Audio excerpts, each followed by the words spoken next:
marriage and slaving away are one and the same thing. So if I marry my wife, I own her. Oga, you own nobody. Madam, you don't own anybody because he put a ring on your finger.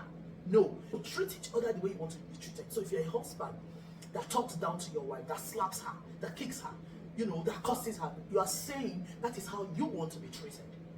Madam, if you're the kind of woman that disrespects your husband because he doesn't bring in cash every month, there are some men who do business, so money doesn't come every month, and you earn every month, you have a good job, maybe you're a lawyer, whatever, doctor, whatever, and then you think that gives you the right, the father of your children, your own husband, for you to talk down at him. Tomorrow, roles will be reversed. He will not always be down. God will hear his cry. God will hear that your wife's cry, and he will turn it around, tables turn.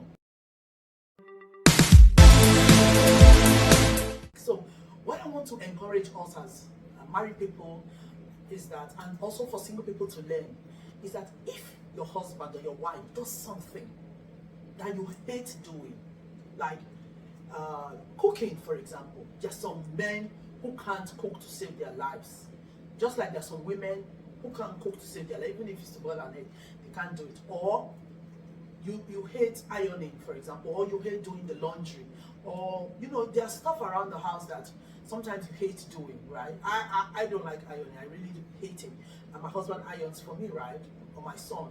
So say you have that kind of life where you hate doing something around the house, but your wife or your husband loves doing it, enjoys doing it, right? And he cooks for you every day, and you take it for granted.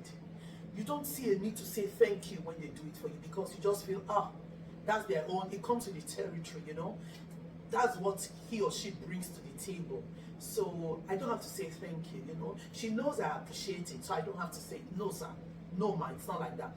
When your wife cooks for you, for example, or your husband irons your dress for you, or he stops by the dry cleaners, if you guys have that kind of money and you can afford to go to the laundryman, and he stops over to go and get it for you, you should say thank you, and say it with such love and happiness and enthusiasm. Give the person a hug, give the person a kiss, let them feel appreciated. So, for example, if a guy, maybe you don't cook and your wife cooks, for example, a meal, dinner, lunch, breakfast, whatever, Saturday morning, Friday evening, whatever, and then you can just look at her and say, I don't know how you do it, babe. And she'll be like, how I do what? You'll be like, how you have time to organize everything, go to grocery shopping, for example. She's the one doing grocery shopping, and how you just think of meals that we'll eat day by day by day. That's tough, guy. That's tough, because if it's me, left to me, I can't do it, Thank you. I really want to appreciate you. Give her a hug, give her a kiss. Do you know what that your wife or your husband hears when you say that? What they hear is, oh, he appreciates me or she appreciates me. Oh, I make him happy or I make him happy. Oh, he loves me and he cares, or she loves me and she cares.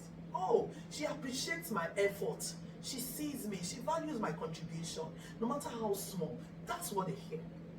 On the other hand, imagine a man, I'm just being typical now, it could be the man or the woman, okay, but I just have to stick to one. So imagine a man eats every day. The wife cooks every single day, every evening. He comes to expect it because he comes to the territory. She's my wife. That's why I married her. She should be able to give me food. After all, I go to work and she cooks every day. She sits at the dinner table. She listens to you yap on and on and on about your day. How busy you've been, how stressed you are, the people who made you happy, the people who made you sad, your business contract, your business transaction, blah, blah, blah, blah, blah.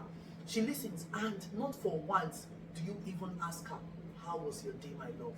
Maybe she doesn't go to work. Maybe she works from home. Maybe she's been taking care of the kids. Maybe she's been cleaning the house. Whatever.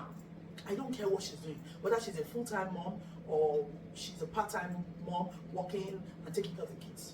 Don't take it for granted that, I already know what she does anyway. It's not to cook and clean and take care of the kids and feed the kids. What's there? No. Or is he not, my husband is at home. So say the wife goes to work and the husband is at home. You say, anyway, he's supposed to be working. I'm bringing home the bacon.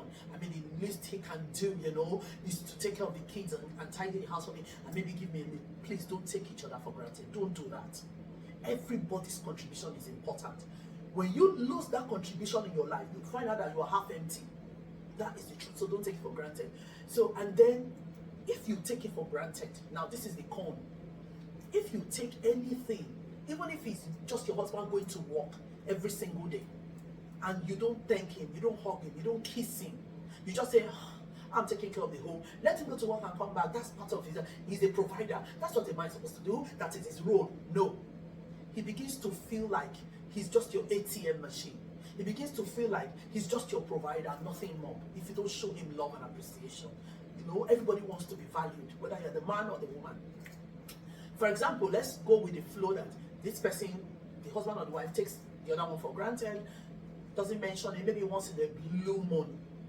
And then what the person hears is, oh, my husband does not value me, or my wife does not value me. Oh, my husband does not care for me, or my wife does not care about my contribution. Oh, my husband underappreciates me. He thinks I'm worthless. He thinks my contribution means nothing because I don't earn money, or because he doesn't earn money, right? And then what do? They begin to plot and to plan. Nobody wants to be unappreciated for long. Maybe a year, 2 years, 3 years. After that, they start to plot and plan in their private moments how they can become better. If they need to go back to school to give them wider opportunities, they will do it, so that they can become on equal footing with you. Since all you appreciate is the money or whatever it is you appreciate. So they'll be like, okay, so if it's a wife that stays at home, for example, or a man that stays at home, be like, okay, I'll go out and look for a job, get a job, so that me too, so that you, the roles can be reversed. You too, you can serve me and see what it feels like. And if a woman does that usually, Oga, that is the beginning of the end of your marriage usually. We've seen it happen. And so I'm not telling you something that doesn't happen. We've seen it happen with families. The woman begins to go to work, she begins to step out and to go to work, step out to walk, not to sleep around, but step out to walk.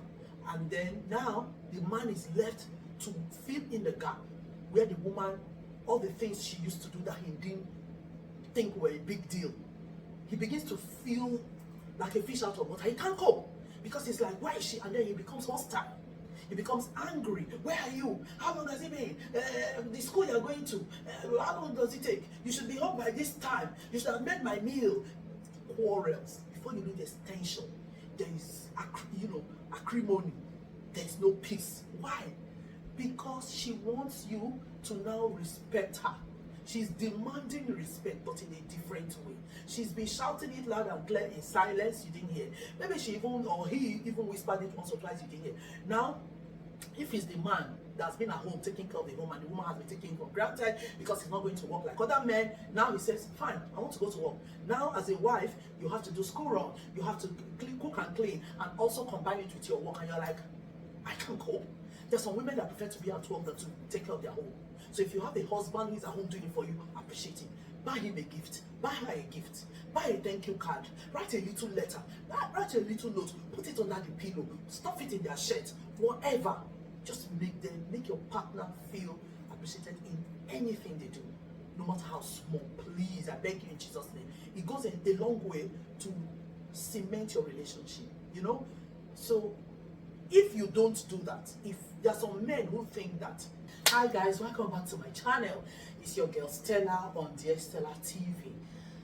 Guys, thank you so much for joining me. Let's have a drink together as usual. Before I get into the topic for today, thank you to everyone who views my channel, and thank you to all my returning subscribers and all my subscribers. Today, guys, I have another wonderful topic for you. Just something that happens in our everyday life, whether you are a single person or married. Today we're going to talk about appreciating our partner, our spouses, the benefits of it or the cons of it. If you don't do it, how the other person feels, and if you are a very appreciative person, how it makes your partner feels. So come along with me. So today, guys, I was sleeping last week actually, and this topic came to me. Marriage and slaving away are one and the same thing. So if I marry my wife, I own her. Oga, you own nobody. Madam, you don't own anybody because he put a ring on your finger. bigger. No. The Bible says that the two shall become one flesh. So treat each other the way you want to be treated. So if you're a husband that talks down to your wife, that slaps her, that kicks her, that curses her, you are saying that is how you want to be treated. Madam, if you are the kind of woman that disrespects your husband because he doesn't bring in cash every month, there are some men who do business, so money doesn't come every month, and you earn every month, you have a good job, maybe a lawyer, whatever, doctor, whatever, and then you think that gives you the right, the father of your children, your own husband, for you to talk down at him. Tomorrow, roles will be reversed. He will not always be down. God will hear his cry. God will hear that your wife's cry, and he will turn it around. Tables turn. If you live long enough, you will see it in your marriage, that tables turn. So treat your wife or your husband the way you would love to be treated. So if you curse your husband, talk down at him, when he becomes somebody under your own eyes, because God is a gracious God, he's a merciful God. When he becomes somebody, just expect him to treat you the way you treat him. So if you can stomach it, carry on. But if not, this is the time, this is the call for action. Let us change our ways. Let us be kinder to each other. Let us be more, gentle. Let us be respectful. And when we step out of line in all these areas, let us be able to say sorry. Above all, let us appreciate one another. This video is about learning to appreciate the little things and the big things we do for each other. Never to take anything for granted. Marriage is about building your home brick by brick, day by day, year by year, month by month, and in the end, you have, or every single day, you have a happy, precious, joyful, fruitful, positively, a positively vibing environment for you, your husband, your children, and keep your family in prayer always. But most importantly, let your character shine and value each other, appreciate one another. Say it. Don't say he knows or she knows. Don't take your husband for granted. The things he does. Don't take your wife for granted. May God bless us all in Jesus Christ who we know. Whoa. Guys, until next time, like this video. Colleagues at work, anyone you know is single, married, follow me on TikTok at DearStellaTV. Follow me on YouTube, DearStellaTV. Follow me on Instagram, DearStellaTV. And on my author page, I'm an author. Yes, my book is called Husband to Rent. You will love it. I'm not even joking. It starts out like a fake relationship and it turns serious. So if you find it, if you get it, let me know. So guys, follow me on my author channels as well at DearStellaTV on Instagram. If you're on TikTok, it's at Author Stella, okay? And on Facebook, Flirty and Festy Romance Novels. Until next time, God bless you. Bye.